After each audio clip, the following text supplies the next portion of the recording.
Olá, está começando agora mais um Unifra Entrevista.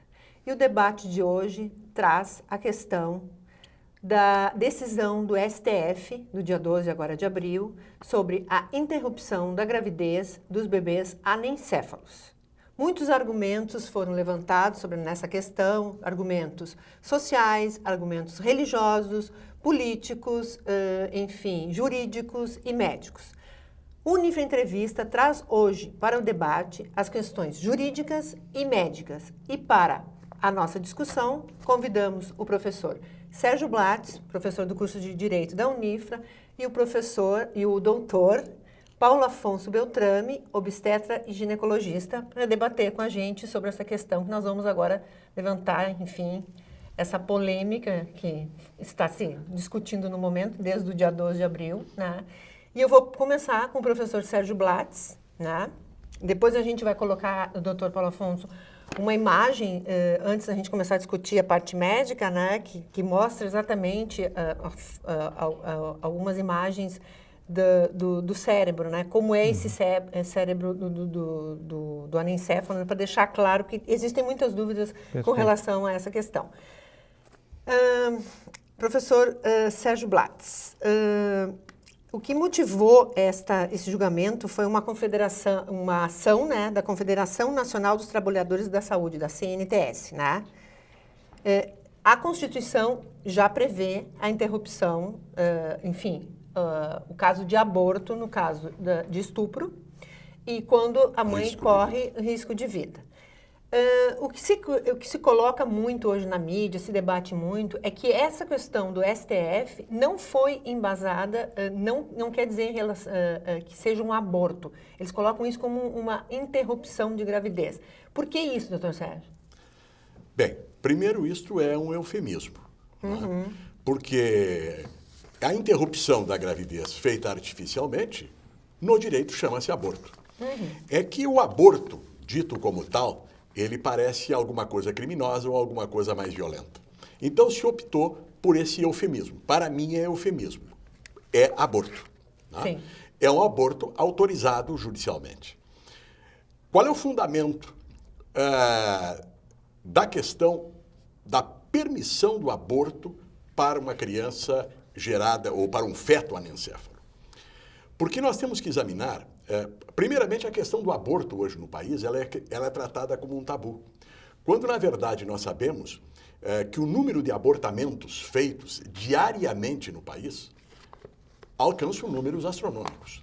São abortos feitos de maneira equivocada, de maneira artesanal, de maneira sem higiene, e que levam muitas mulheres a óbito, e o outro tanto a sequelas irreversíveis. Mas a sociedade, infelizmente, é hipócrita quanto a isto. Né?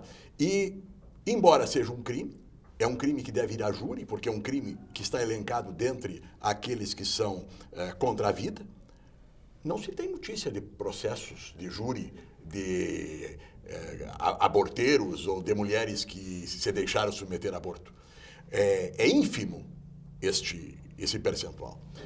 Mas, entrando na questão do anencéfalo, nós entramos também na questão da dignidade humana. Né? Não é só a questão do feto, mas é também entender a postura e a dignidade de uma mãe que está gerando um feto que não vai nascer. Ou seja, ele vai nascer condenado a morrer logo em seguida. Tem um dos ministros do Supremo, eu não me recordo qual deles, que faz uma analogia entre o aborto do anencéfalo e a morte encefálica que autoriza, inclusive, a doação de órgãos. Né? Se uma pessoa que tem morte cerebral está cientificamente morta e legalmente morta, a ponto de poder doar os órgãos, por quê? Porque ele tem morte cerebral, e se partindo do princípio de que este feto, anencéfalo, não tem cérebro, ou seja, é descerebrado, ele tem uma morte cerebral, ele só não tem a morte física da parada da respiração e do coração, embora ele possa ter um resquício muito pequeno do que seria algum cérebro, mas que ele é completamente incompatível com a vida extrauterina. Então, entre o fato da criança, do feto ser gerado até o nascimento, ou a interrupção da gravidez, nós teríamos, em relação ao feto, o mesmo resultado. Agora, acontece, e eu não sei nem se eu deveria ingressar para este lado, que esta questão ela tem efeitos patrimoniais.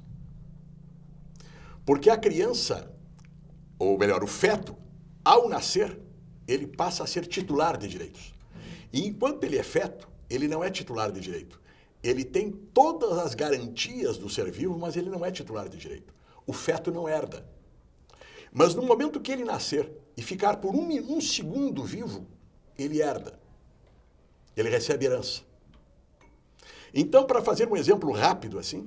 Sim, eu iria perguntar como... Digamos o seguinte, que uma mãe venha a falecer no parto. Aham. Com 1 segundo de vida do feto. Aquele que está casado com ela, ou seja, companheiro dela, não tem direito à herança. Hoje, pelo casamento, pela separação, pelo casamento, pela comunhão parcial de bens, se os bens dela foram adquiridos por herança, por exemplo, ou foram trazidos para o casamento. Mas no momento que essa criança nasceu e sobreviveu 1 segundo, a criança é herdeira. E herdeiro da criança é o pai. Então, nós temos outras questões de direito envolvidas por trás de toda essa discussão. Sim, e que nós vamos discutir ainda hoje, que tem outras questões que eu quero levantar. Se for possível dentro desse espaço. Sim, não. Mas então eu quero dizer assim, do ponto de vista penal, né, eu acredito que, é a minha posição, né, eu concordo com a decisão do STF. Eu acho que é uma desumanidade, atenta contra a dignidade de uma mãe, ela estar grávida, as pessoas perguntarem quando é que nasce o bebê, quer dizer, enquanto toda mãe está preparada, está ansiosa, preparando o enxoval, preparando o quartinho da criança, esta pessoa está preparada para o velório do seu próprio filho. Eu acho que isso é uma desumanidade brutal, né? E não vejo aonde isto possa significar algo que penalmente possa ser responsabilizado. Bom, agora vou perguntar para o Dr. Paulo Afonso, né? Que a gente, só vou definir a anencefalia, né, até para os nossos telespectadores, né, que ela é definida na literatura médica como a má formação do cérebro e do córtex do bebê, havendo apenas um resíduo do tronco encefálico. Seria isso? Na realidade, o que não se desenvolve é a calota craniana. Tá, e eu vou pedir, vou interromper um segundo, vou pedir para o nosso editor colocar na tela a imagem que a gente tem aqui no caso, né? Que seria, a primeira imagem seria, no caso, então, um cérebro normal. Normal. A segunda é sem a calota craniana. Mas que não é um anencéfalo. Não é um anencéfalo. Porque eu sei, assim, eu estou comentando isso porque no dia do julgamento tinha uma mãe com uma criança que é o segundo caso, né? Que é chamado de... meningocele. Isso. E a terceira imagem que a gente tem na tela, que é do bebê anencéfalo. Então, essa mãe que estava no pátio com a criança no dia do julgamento no STF, não era uma criança anencéfala. Na realidade... só para definir, então, o anencéfalo, ele não tem a calota craniana e ele não tendo a calota craniana, não existe uma pressão. E essa pressão não existindo, não desenvolve o cérebro. E ele fica como se fosse atrofiado, não existe o cérebro, ele não cresce. O que acontece com essa mãe que estava lá, com certeza, fazendo uma pressão, exato. É que, na realidade, a grande causa da anencefalia é um defeito do fechamento do tubo neural. Só que esse defeito do fechamento do tubo neural, ele não é só anencéfalo. Ele pode ter esse outro caso em que nós temos uma abertura parcial do cérebro em que ocorre uma herniação da massa encefálica. Então, que é o caso dessa menina. E também nós teríamos uma espinha bífida também, que é conhecida, em que nós temos uma abertura na coluna, uma abertura da coluna com a herniação da medula, que também seria uma outra causa de defeito de tubo neural. Então, isso é muito perigoso estabelecer o diagnóstico para que se realmente tenha certeza se é anencefalia ou se é uma meningocele. Um dos problemas que a gente tem que ter cuidado é exatamente fazer o diagnóstico através de uma ultrassonografia durante a gestação. Que é o que vai ser exigido hoje para poder atestar se há E é isso que hoje, que agora, logo depois do dia 12, o Conselho Federal de Medicina estabeleceu se reunir para definir critérios de anencefalia. Então é importante que exista critérios. E dentro desses critérios, tem que ser estabelecidos também o momento da interrupção, porque tem momentos melhores e momentos piores. Vou dar um exemplo. Isso tem que ficar bem claro para a população, porque não é simplesmente assim, existe um anencefalo, a pessoa vai lá e vai ser interrompida imediatamente. Uhum. Existem períodos da gestação, vou citar um exemplo, 22, 24 semanas de gestação, em torno de 5 meses de gestação, que a interrupção é muito difícil. É muito difícil a via vaginal, um parto vaginal, e é muito difícil a realização de uma operação cesariana. Então, nesses casos, por exemplo, chegou uma paciente com 22 semanas, é melhor a gente dar um tempo de 3, 4 semanas e fazer a interrupção num momento melhor, em que vai nascer mais fácil esse nenê, tanto por via vaginal como por via cesárea. Por quê? Numa situação dessas, nós temos que nos preocupar muito com a mãe. Com a mãe. Então, nós temos que procurar agir da melhor forma e no melhor momento para preservar a vida da mãe. Tá. A gente vai para o intervalo rapidinho e volta logo, logo. Porque a gente vai continuar nessa discussão e lembrando também aqui que eu não falei no início do programa, mas a decisão do STF deixou claro que cabe à mãe decidir se quer ou não interromper essa gravidez. Não é uma decisão que, a partir de agora, todas as mães de bebês anencéfalos tenham que interromper. Não, vamos deixar claro isso agora, mas nós continuamos depois do intervalo com a nossa discussão.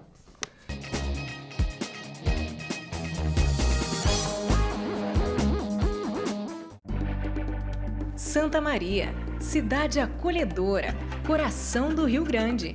Tem o Centro Universitário Franciscano como referência no ensino de qualidade. Construído por pessoas que estudam, sonham e que não se cansam de criar.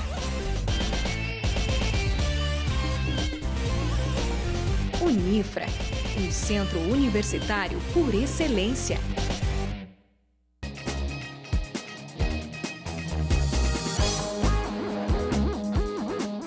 Estamos de volta com o Unifra Entrevista e hoje a gente está conversando sobre a decisão do STF, né, da interrupção da gravidez dos bebês anencéfalos. E como eu terminei de falar no primeiro bloco, o STF deixou claro que isso é uma decisão da mulher.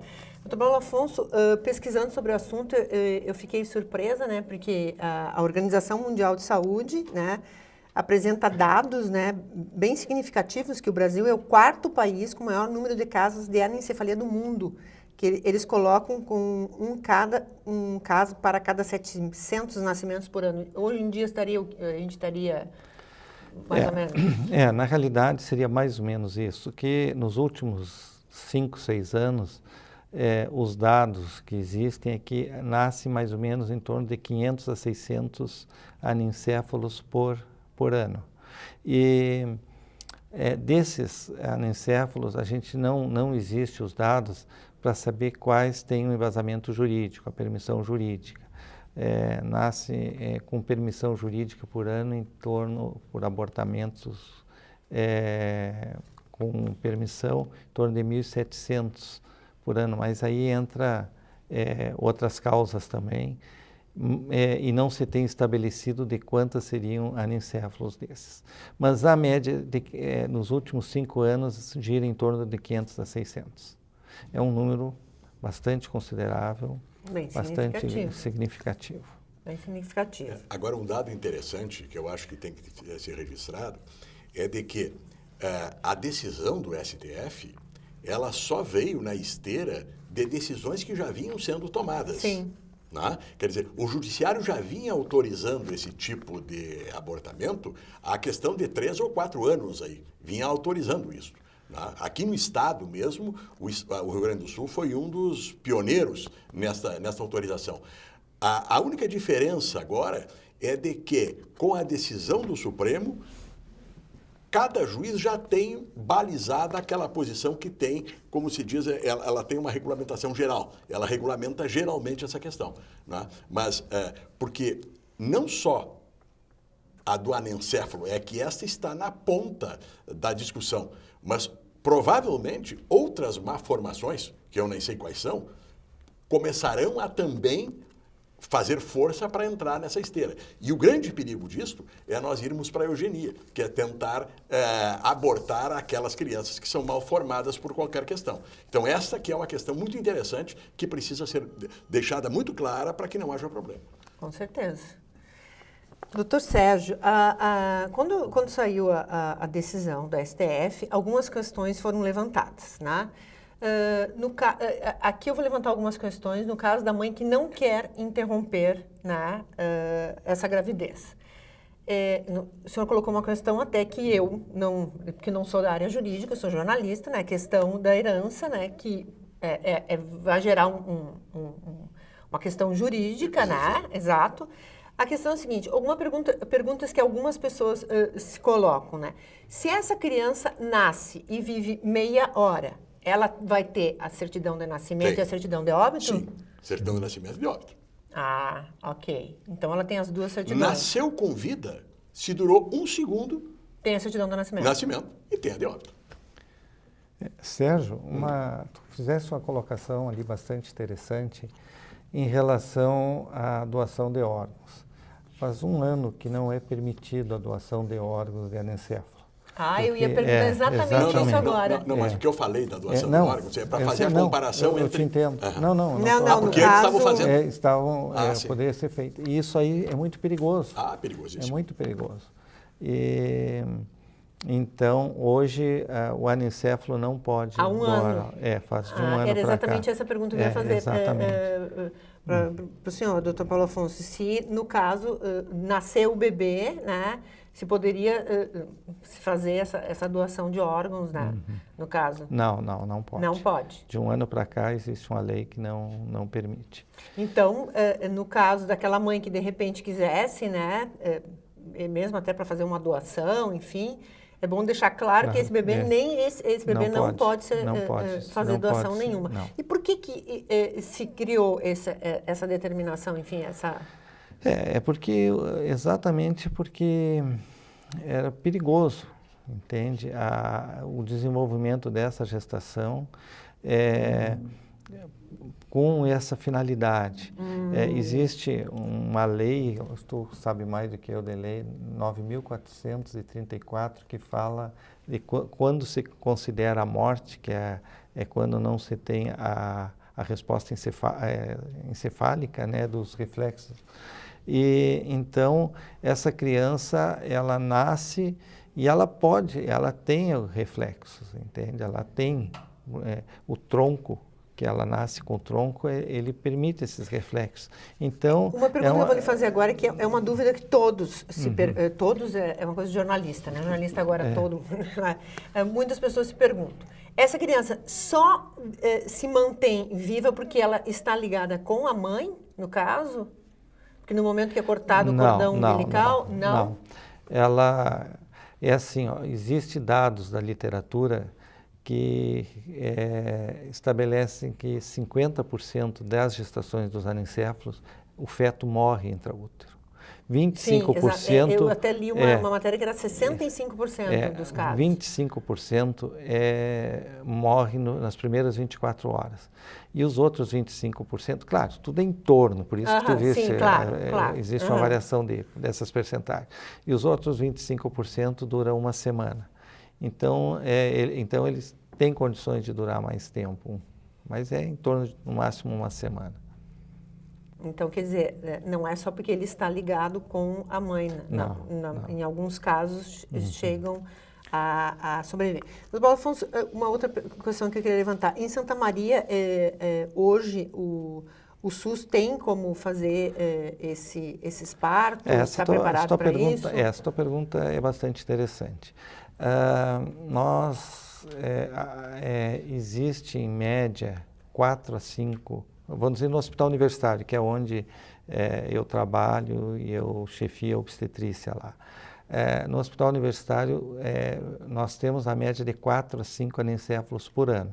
Claro que agora, com essa advento dessa lei, certamente vai aumentar. Por quê? Porque o hospital universitário é um centro de referência regional e com certeza vai drenar mais gestantes com este problema. Nós estamos esperando a homologação da lei e os critérios do Conselho Federal de Medicina para estabelecer os critérios. Hoje pela manhã nós tivemos uma reunião, assim achei bastante interessante porque nós conseguimos reunir várias chefias, o delegado do CREMERS, aqui de Santa Maria, estava presente, colocamos a representatividade de alunos, de médicos residentes, e tínhamos a chefia da obstetrícia, chefes do centro obstétrico, chefes da ginecologia, e fizemos uma reunião para começarmos a estabelecer critérios e criarmos um protocolo de atendimento. Então, neste momento ainda, se o paciente chegar lá sem uma ordem judicial, não se pode fazer nada. Não tem outra pergunta que eu queria fazer nós temos que esperar a homologação da lei. Né? Não muda o procedimento. Não. O fato do STF ter aprovado essa interrupção não muda o procedimento da mãe ter que entrar com o pedido na justiça. Em tese muda. Porque hoje, por exemplo, a mulher que sofreu estupro, ela não precisa de uma ordem judicial necessariamente para isso, né? Basta que ela comprove, etc. Né? Então, esta questão vai ficar, a meu juízo, muito mais na deliberação médica. Ela não vai precisar, o processo não vai precisar mais ser feito. Não, ela só vai precisar ser devidamente atestada e fundamentada.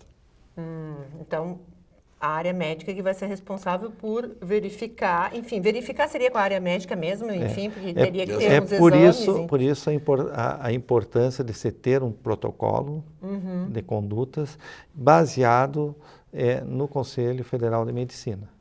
Essa é a postura, por quê? Porque o Hospital Universitário atende SUS, então nós temos que nos basear dentro da lei, né, do que for estabelecido pela lei. Algumas pessoas perguntam assim, no momento que o STF aprovou e fica a cargo das mulheres essa decisão de interromper ou não, se a pessoa tem um plano de saúde, o plano de saúde tem que cobrir esse pré-natal. Bom, esta é uma outra confusão muito grande, né, com os planos de saúde. Eu entendo que sim. É um pré-natal igual, é normal. Não é porque foi aprovado que se pode fazer uma interrupção que agora... Né, porque, na realidade, tu colocaste ali, realmente quem vai decidir é a mulher, a mãe, é o casal que vai decidir. Eu tenho, não sei se tu me permite, tem uma história muito, assim, eu até considero emocionante, muito bonita, de um casal lá do Hospital Universitário, que eles descobriram no início da gestação que tinham anencéfalo, e aí eles tinham 2 caminhos: procurar assistência jurídica para conseguir a ordem judicial ou continuar com a gravidez. E o casal optou a dar 9 meses de vida para o seu filho, porque dentro do útero esse feto tem vida. Ele é um ser. E ele sente os pais, sente a mãe, ele escuta a música, ele ouve, então é uma vida dentro. E então esses pais, eles optaram por dar os 9 meses de vida. E o que foi muito bonito nisso é que o casal chegou lá para ganhar o nenê quando completou as 40 semanas, dentro da dor, porque toda mãe que com um problema desses dói. Tomando uma decisão ou tomando outra é muito dolorosa. Mas eles chegaram dentro da dor, eles chegaram felizes, porque eles tinham oportunizado esse filho a viver 9 meses. É um ponto de vista, né? É uma decisão do casal. Mas eu acho que era importante eu colocar para ilustrar, porque é muito bonita. É uma história bonita. Que na realidade uma história de amor. Do casal, né? O STF deixou a cargo da mulher, porque a mulher é que carrega, né? Mas é uma decisão Normalmente a mulher vai tomar junto com o marido, com o companheiro, né? Exatamente. Do que ela vai fazer, se ela vai interromper ou não essa gravidez. E com certeza, qualquer um dos dois procedimentos é muito dolorido para uma mãe. Com certeza. Que ela não deixa de ser mãe porque ela vai ter um filho anencefalo. A gente vai para o último intervalo do nosso programa e voltamos já para conversar mais um pouquinho sobre essa decisão do STF.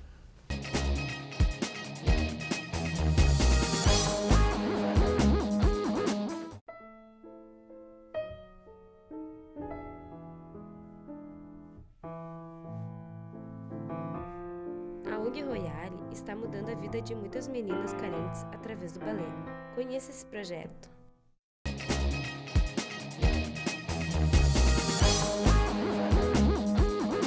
Vamos para o último bloco agora do Unifra Entrevista, onde a gente está conversando com o professor Sérgio Blatz e o professor médico, né, obstetra e ginecologista, Dr. Paulo Afonso Beltrame, sobre essa decisão do STF, né, das mulheres terem o direito de interromper, né, se quiserem, a gravidez de bebês anencéfalos. Sérgio Blatz, a minha última pergunta que eu quero te fazer é a seguinte: você acha que esta decisão, que foi uma decisão onde teve uma maioria, né, votou a favor, né, dessa interrupção, que foram 8 votos a favor, 2 contra e 1 que se absteve, né? É um marco na história jurídica do nosso país? Eu acredito que sim. Eu acho que esta decisão, ela sinaliza uma flexibilização da legislação, né? E o Supremo, ao tomar essa decisão, ele vem ao encontro daquilo que já está mais ou menos internalizado na opinião pública, que o Congresso Nacional não teve coragem de mexer. Né?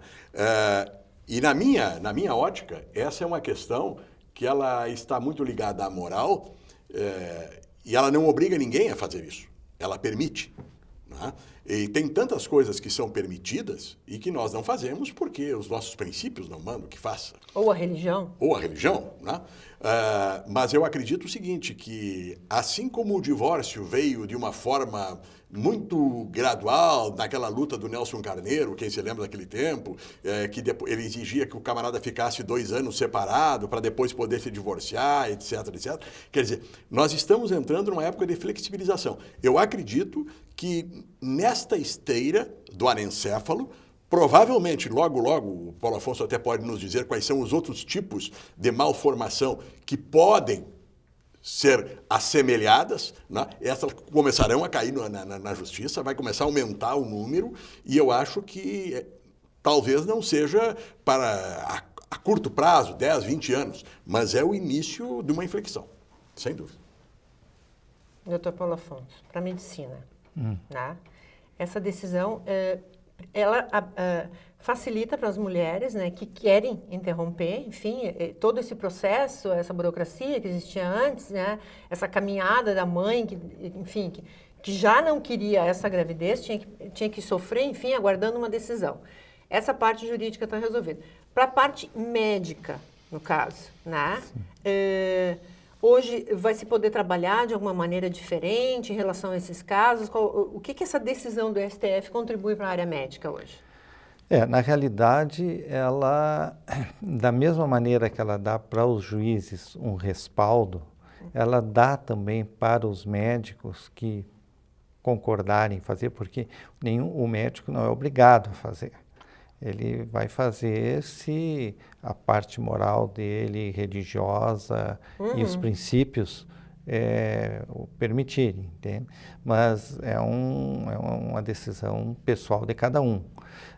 Mas, de qualquer forma, num serviço público, facilita realmente a realização, porque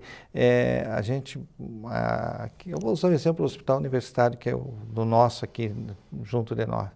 Muitas vezes nos plantões, casos semelhantes, ficavam um plantonista deixando para o outro, e a paciente teve situações, inclusive, que nós tivemos que transportar essa paciente para Porto Alegre, porque nós não conseguimos ninguém que aceitasse, de repente, fazer uma interrupção.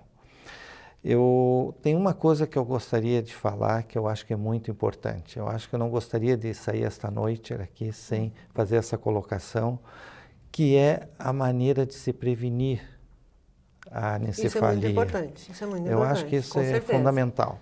Existe uma maneira de a gente fazer a profilaxia, que é a prevenção. E a prevenção é feita com uma medicação, que é o uso do ácido fólico.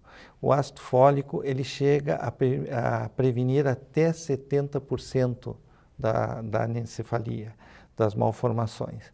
E ele deve ser usado, iniciado 3 meses antes da paciente engravidar, gestar, e deve ser usado até a 12ª semana de gestação, que é o período ali de formação embriológica do feto.